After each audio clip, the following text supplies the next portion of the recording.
بسم اللہ الرحمن الرحیم، السلام علیکم۔ کیا واقعی بلوچستان ریاست کے ہاتھ سے نکل رہا ہے؟ حالات اتنے بے قابو ہیں۔ کل کا دن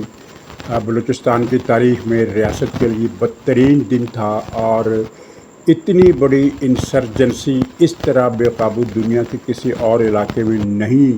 ہوتی نظر آتی جتنی ہمیں بلوچستان میں ہے۔ اس کے علاوہ کچھ سیاسی موضوعات ہیں، ان میں ایک تو یہ ہے کہ علیمہ ڈکیت نے گنڈا پوری ڈاکو پر خود اس کے صوبے میں جا کر حملہ کر دیا ہے، اور پھر بشرا کماری پر جیل میں کچھ طلسمی چوہوں نے حملہ کیا ہے، اور مسلم لیگ پختونخوا نے اپنے صوبے میں کرپشن کے خلاف تحقیقات کا مطالبہ کیا ہے، لیکن مطالبہ غلط ہے۔ ان موضوعات پر ہم بات کریں گے۔ حالات تو کراچی میں بھی بگڑ رہے ہیں، جہاں ایک گروہی طبقے نے دوسرے گروہ کے جلوس پر پہلے پتھراؤ کیا، پھر گولی چلا دی، 2 آدمی شہید ہو گئے اور پولیس منہ دیکھتی رہ گئی۔ کراچی میں ایڈمنسٹریشن کا یہ حال ہے۔ ناظرین، کل بلوچستان میں جو کچھ ہوا اس کا تصور نہیں کیا جا سکتا۔ ایک تو پختونخوا کے سرحد پر کوئی علاقہ ہے راڑا شم، یہ موسیٰ خیل کے پاس واقع ہے، وہاں بلوچ لبریشن فرنٹ یا بلوچ لبریشن آرمی، 2 تنظیمیں الگ الگ ہیں، ان میں سے کون سی تنظیم تھی، انہوں نے پوری سڑک پر قبضہ کیا اور درجنوں گاڑیوں کو روکا، اور ان میں سے ان تمام مسافروں کو شناختی کارڈ دیکھ کر الگ کیا جن کا تعلق پنجاب سے تھا، اور 23 کو قتل کر دیا، 10 کے قریب کو زخمی کیا، یعنی کل 33-34 افراد کو انہوں نے گولیاں ماریں، پھر ساری گاڑیوں کو آگ لگا گئی، اور پھر کافی دیر تک وہ علاقے میں موجود رہے اور دیکھتے رہے کہ کوئی بچ تو نہیں گیا پنجابی، اور اس کے بعد پھر انہوں نے قبضہ چھوڑا۔ اور اس سارے آپریشن کے دوران اس اہم شاہراہ پر قانون نافذ کرنے والے دستوں کا کوئی وجود نہیں دیکھا گیا۔ کل ہی جناب انہوں نے بلوچستان اور پنجاب کو ملانے والی قومی شاہراہ، یعنی وہ قومی شاہراہ نہیں جو کراچی سے لاہور تک جاتی ہے، لیکن جو بلوچستان کو پنجاب سے ملاتی ہے، وہ بھی ایک قسم کی نیشنل ہائی وے ہے جو کوہ سلیمان سے گزرتی ہے۔ اس پر بلوچ دہشت گردوں نے قبضہ کر لیا اور جگہ جگہ اپنی چوکیاں اور ناکے لگا دیے جہاں وہ گاڑیوں کی تلاشی لے رہے ہیں، اور پھر قلات میں دہشت گردوں نے ایک بڑا حملہ کیا اور قانون نافذ کرنے والے دستوں کے 14 افراد کو شہید کر دیا۔ جہاں کوئی مقابلہ نہیں ہوا، یک طرفہ کارروائی ہوئی، ایمبش ہوا، گھات لگا کر حملہ کیا گیا اور 14 افراد کو شہید کر دیا گیا۔ پھر مستونگ میں کھڑ کوچا نام کی ایک جگہ ہے، وہاں لیویز کا ایک تھانہ ہے، اس پر دہشت گردوں نے حملہ کیا اور قبضہ کر لیا، اور قانون نافذ کرنے والے جو اہلکار تھے، لیویز اہلکار، وہاں سے بھاگ نکلے۔ پھر بولان کے علاقے میں کولپور میں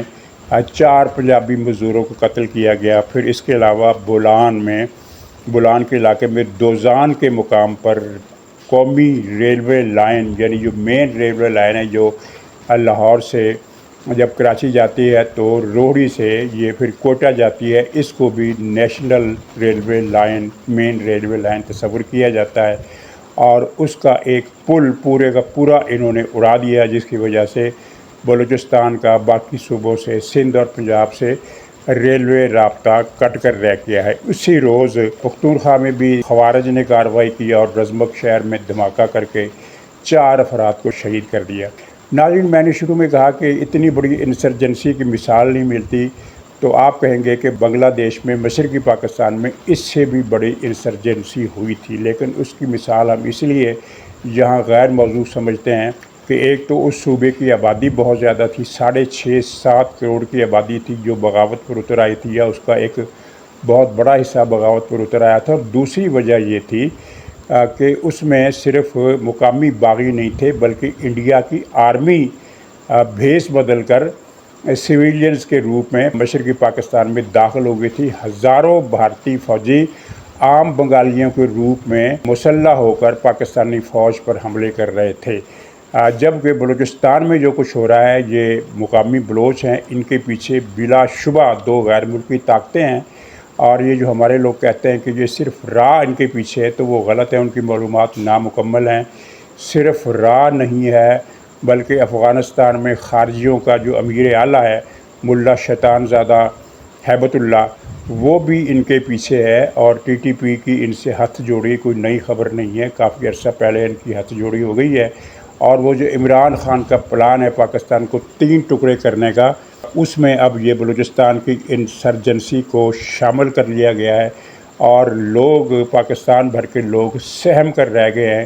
کہ بلوچستان میں اتنے بڑے واقعات ایک ہی دن میں اتنی زیادہ تعداد میں ہوئے ہیں، اور ریاست کسی ایک جگہ پر بھی ہمیں نظر نہیں آئی،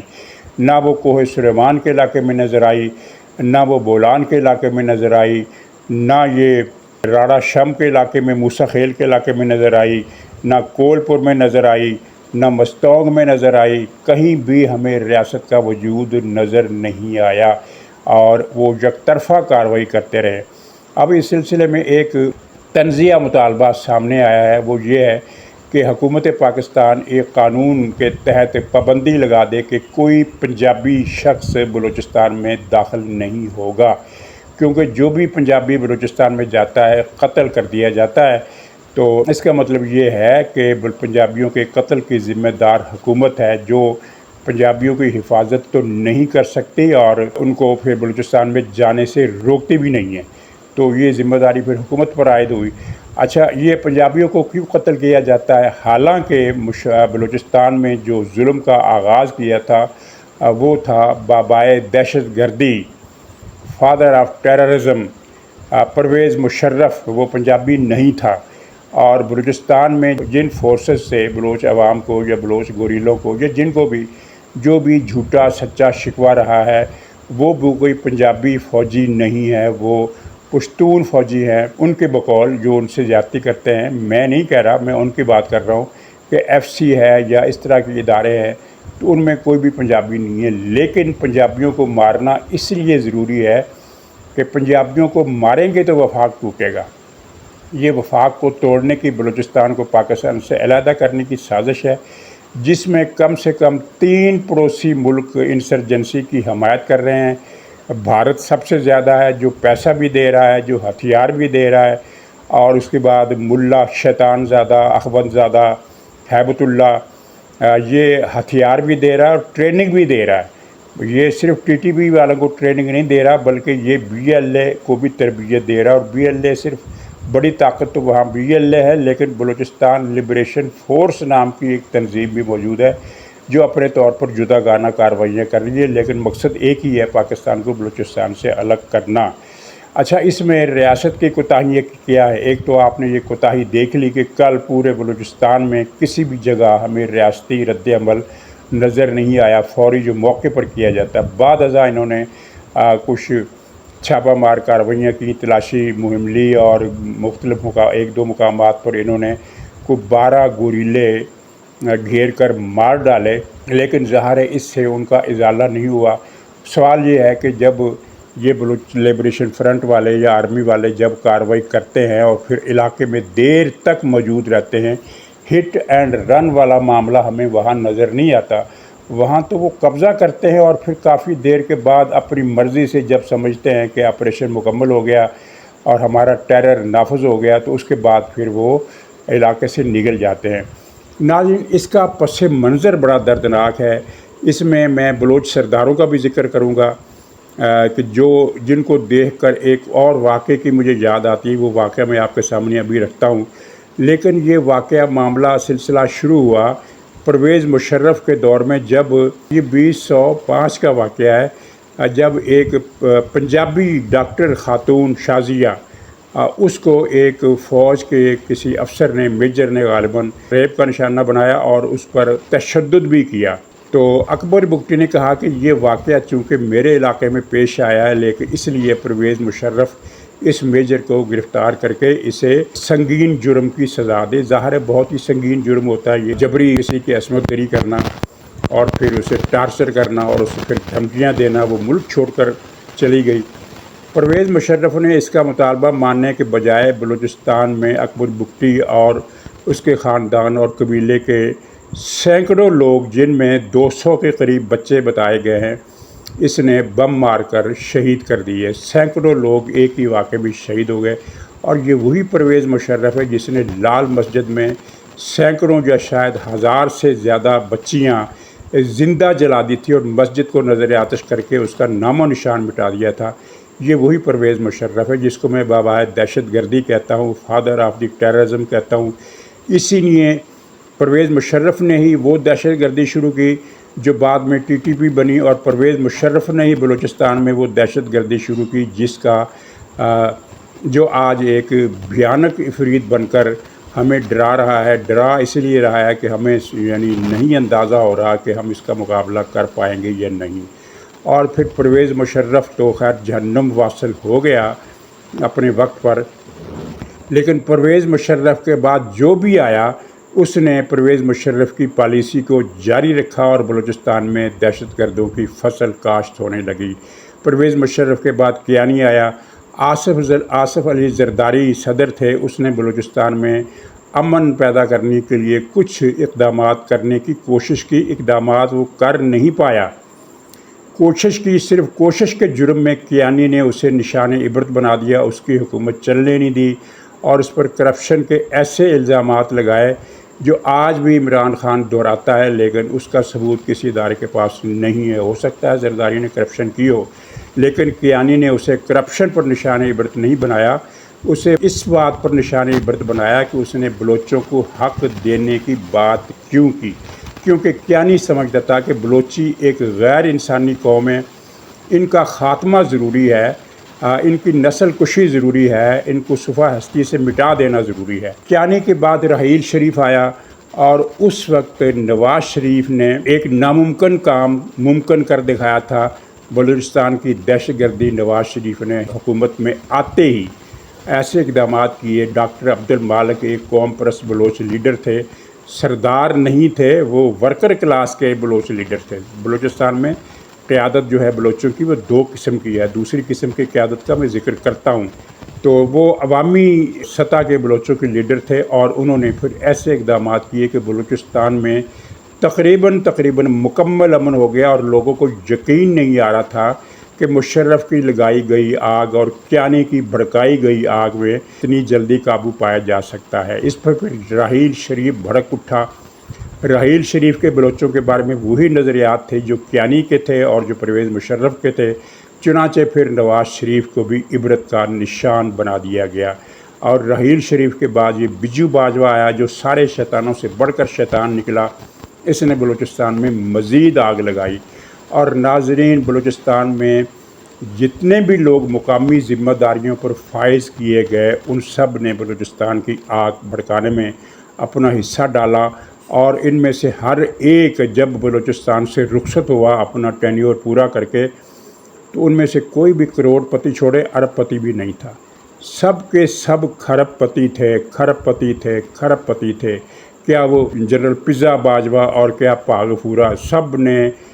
وہی کام کیا جو مشرف اور رحیل شریف اور کیانی کا مشن تھا اور باجوے کا مشن تھا، وہی کام کیا، اور بلوچستان کو دن بدن انہوں نے آگ کے گڑھے کے اندر دھکیلا۔ اور اس میں بے شمار واقعات اور کہانیاں ایسی ہیں جو کوئی بتا ہی نہیں سکتا، جن میں سے ایک یہ بھی تھا کہ ایران سے سمگلنگ کراتے تھے اور ایک دن کی دہاڑی ان کی 50 کروڑ روپے کی تھی۔ تو اب حافظ عاصم منیر صاحب نے آ کر پہلے تو اس لعنت کو ختم کیا، اس نحوست کو ختم کیا، غیر قانونی سمگلنگ کو ختم کیا، جس کی وجہ سے اس مافیا نے چمن وغیرہ کے علاقے میں ہڑتال بھی کیے رکھی ہے اور بلوچستان کے امن کو تھریٹن کرتے رہے، لیکن جنرل حافظ عاصم منیر ڈٹے رہے اور اس لعنت کا، اس بیماری کا، اس ایول کا وہ خاتمہ کر کے ہی انہوں نے دم لیا۔ اور اب یہ باقی بلا حافظ عاصم منیر کے گردن میں پڑ گئی ہے، حالانکہ حافظ کا اس میں کوئی قصور نہیں ہے، نہ ہی اعلیٰ سطح پر عسکری موجودہ جو عسکری قیادت ہے وہ بلوچستان کا مسئلہ حل کرنا چاہتی ہے، لیکن اتنے زیادہ تعداد میں کانٹوں اور آگ سے بھرے ہوئے گڑھے سابقہ قیادت اور اس کے چیلے چانٹے کھود گئے ہیں بلوچستان کی سرزمین پر کہ اب پاکستانی مقتدر اداروں کو یہ سمجھنے میں زور لگانا پڑ رہا ہے کہ کہاں سے معاملہ شروع کریں۔ پمبا تن ہما داغ داغ شد، پمبا کجا کجا نہ ہم، یعنی کہ پورے جسم پر زخمی زخم ہیں، داغ ہی داغ ہیں، کہاں کہاں روئی کے پھاہے رکھوں۔ یہ صورتحال ہے بلوچستان کی، اور ظاہر ہے اتنی جرأت، اتنی طاقت، اتنی مسلط نہیں ہے کہ ان تمام مجرموں کے خلاف کارروائی کی جائے، رحیل شریف کے خلاف کارروائی کی جائے، کیانی کے خلاف کارروائی کی جائے، بجو باجوہ کے خلاف کارروائی کی جائے۔ بلوچستان میں پاغفورہ سے لے کر آصف باجوہ تک جتنے یہ لوگ آئے ہیں جنہوں نے بلوچستان میں آگ لگائی، بلوچستان کو آگ اور خون کے سمندر میں دھکیلا اور ریاست پاکستان کے وجود خطرے میں ڈال دیا، مجھے تو لگتا ہے کہ یہ سارے کے سارے لوگ ایجنڈے پر تھے۔ کیانی کے بارے میں آپ کا کیا خیال ہے؟ کیانی پاکستان کا وفادار تھا؟ ایبٹ آباد کا سانحہ کس نے کرایا؟ کس سے پیسے لے کر اسامہ بن لادن کی مخبری کروائی گئی اور اسامہ بن لادن کو مروایا گیا؟ اور آپ کو شاید یاد ہو کہ اسامہ بن لادن کو مارنے سے 1 سال پہلے یہ کہانی پاکستان کے سیاسی حلقوں میں، جو اسلام آباد، لاہور، پنڈی میں خاص طور پر تھے، کراچی میں بھی لوگ اس طرح کی باتیں کرتے تھے کہ جب اوباما کی دوبارہ الیکشن کا مرحلہ آئے گا تو جنرل کیانی صاحب جو ہیں وہ اسامہ بن لادن کا تحفہ کی لاش کا تحفہ اسے پیش کریں گے تاکہ اوباما دوسری مرتبہ الیکشن جیت سکے۔ جب یہ افواہ پھیلی تو میں نے تو اسے مذاق اور ایک افواہ اور ایک شیطانی یا احمقانہ خیال سمجھا، لیکن پھر وہی ہوا جو اس افواہ میں بتایا گیا تھا۔ تو یہ لوگ پاکستان کے وفادار نہیں تھے، یہ غیر ملکی ایجنڈے پر تھے۔ وہ پاشا ریمنڈ ڈیوڈ پاشا جس نے پاکستانیوں کے قاتل کو چھڑایا اور مقتولین کے لواحقین کو گھروں پر جا کر انہیں قتل کرنے کی دھمکی دی، وہ آپ کا کیا حال ہے کہ وہ پاکستانی تھا؟ وہ پاکستانی ایجنسی کا عہدیدار تھا، لیکن دراصل وہ امریکی شہری تھا، وہ امریکہ کا وفادار تھا، وہ CIA کا وفادار تھا، وہ موساد کا وفادار تھا۔ پاکستان سے وفاداری اس کے ضمیر میں، اس کے خون میں ایک رمق کے برابر بھی نہیں تھی۔ تو یہ ایک پاکستان کی ایک بدقسمتی ہے کہ 1999 سے لے کر 2022 تک اس پر غیر ملکی مہروں کا قبضہ رہا، کنٹرول رہا، اور غیر ملکی مہروں نے ایک پروجیکٹ عمران کے تحت پاکستان کے خاتمے کا پورا بندوبست کیا۔ اور ایک یہ معجزہ ہے کہ پاکستان موجود ہے، اور اسی کی بنیاد پر ہم یہ امید کر سکتے ہیں کہ بلوچستان کا بظاہر ناقابل حل مسئلہ جو ہے وہ بھی انشاءاللہ حل کر لیا جائے گا۔ یہ امید ہی کی جا سکتی ہے اور یقین کے ساتھ یہ بات نہیں کی جا سکتی، کیونکہ حالات بہت انفیوریبل ہیں، ہمارے دشمن بہت زیادہ ہیں۔ اور وہ جو پہلے مذاق اڑاتے تھے نا کہ سازشی تھیوریاں، ہر سازش پاکستان کے خلاف کیوں ہوتی ہے، تو اس کی وجہ بھی ہے پاکستان کے خلاف ہر سازش کیوں ہوتی ہے، یہ بھی میں کسی پروگرام میں بتاؤں گا۔ اور اب آپ دیکھ رہے ہیں کہ پاکستان کے خلاف سازش میں انڈیا بھی شامل ہے، افغانستان بھی شامل ہے، ایران بھی شامل ہے، اسرائیل کی یورپ اور امریکہ میں لابی بھی شامل ہے۔ اب یہ 5 طاقتیں پاکستان کے خلاف مل کر سازشیں کر رہی ہیں۔ کیا ان سازشوں کی کوئی تردید کر سکتا ہے؟ نہیں کر سکتا۔ اور اس کے اندر ان طاقتوں کا جو پاکستان میں فرنچائزڈ ایک باقاعدہ شعبہ ہے، اس کا نام ہے پاکستان تحریک انصاف۔ یعنی بیرون سے یہ سازشیں ہو رہی ہیں اور اندرون میں ان سازشوں کی سہولت کاری، امپلیمنٹیشن، جس میں جنرل فیض کا نیٹ ورک توڑ کر اس کو بہت حد تک کمزور کیا گیا ہے، لیکن وہ نیٹ ورک ابھی ختم نہیں ہوا۔ سائنس فکشن فلمیں آپ کو یاد ہوگی، جادو، طلسمات، داستان امیر حمزہ ٹائپ کی کہانیوں پر بنائی ہوئی فلمیں اور ڈرامے بھی آپ کو یاد ہوں گے کہ ایک بڑا جادو کدا، طلسم کدا ڈھا دیا جاتا ہے، لیکن اس طلسم کدے کے کچھ بال کے، کچھ چھلیڈے، کچھ چھلاوے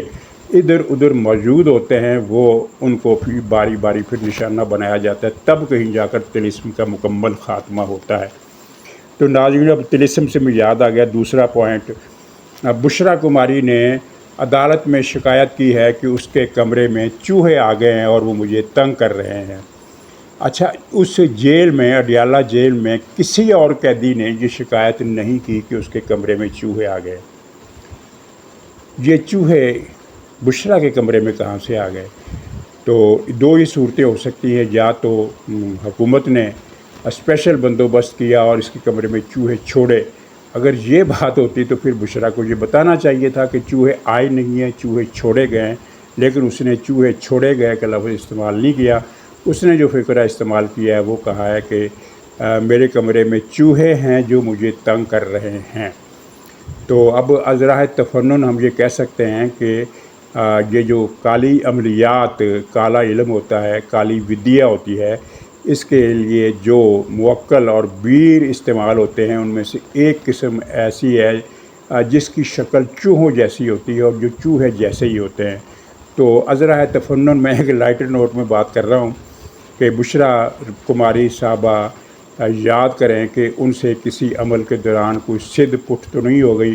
کہ اس کے جو موکل تھے، بیر تھے چوہے کی شکل والے، وہ اس کے قابو سے باہر ہو گئے اور اب اس کے کمرے میں دند مچا رہے ہیں اور بشریٰ کو تنگ کر رہے ہیں۔ اب بشریٰ کماری نے یہ تو نہیں بتایا کہ چوہوں نے اسے کاٹا ہے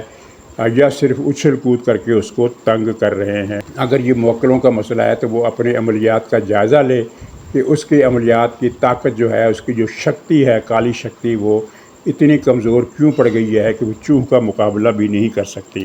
ناظرین، علیمہ ڈکیت کل پختونخوا کے دورے پر گئی، مردان میں گئی، پشاور میں گئی، وہاں انہوں نے کارکنوں سے خطاب کیا، کارکنوں سے ملاقاتیں کی، کارکنوں سے رابطہ کیا اور گنڈا پور نام کے ڈکیت کو اس کی اطلاع نہیں دی، اور علیمہ ڈکیت کے ساتھ ملنے والے جتنے بھی پی ٹی آئی کے کارکن تھے سب نے